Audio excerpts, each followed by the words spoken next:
राज्यातल्या ई वाहन वापरकर्त्यांना टोल माफी देण्याबाबत पुढील 8 दिवसांमध्ये कार्यवाही करावी असे स्पष्ट निर्देश आज विधानसभेत अध्यक्ष राहुल नार्वेकर यांनी दिले। या निर्णयाच्या अंमलबजावणीपासून आजपर्यंतच्या काळामध्ये टोल घेतला गेला असेल आणि त्याचा पुरावा सादर केला तर नागरिकांना टोल परतावा द्यावा असंही राहुल नार्वेकर यांनी सरकारला सांगितलं।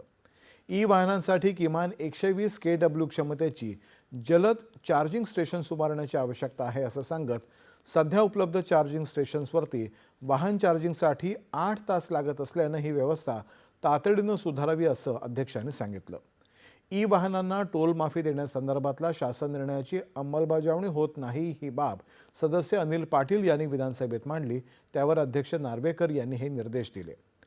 वाडवड मंदर ते समृद्धी महामार्गादरम्यान होणाऱ्या नवीन रस्त्याची लांबी 182 किलोमीटरवरून 104 किलोमीटर इतकी कमी करण्याचं नियोजन केलं जाते। हा रस्ता 65 गावातून जाईल अशी माहिती मंत्री भुसे यांनी संबंधित प्रश्नाच्या उत्तरात दिली।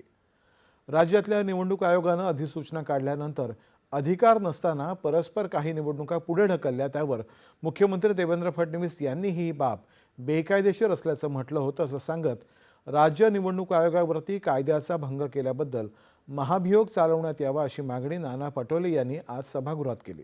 मात्र हा सभागृहाचा विषय नाही, शासनाला असं करण्याचा अधिकारही नाही, त्यामुळे इथे यावर चर्चा करता येणार नाही असं अध्यक्ष राहुल नार्वेकर यांनी स्पष्ट केलं। राज्य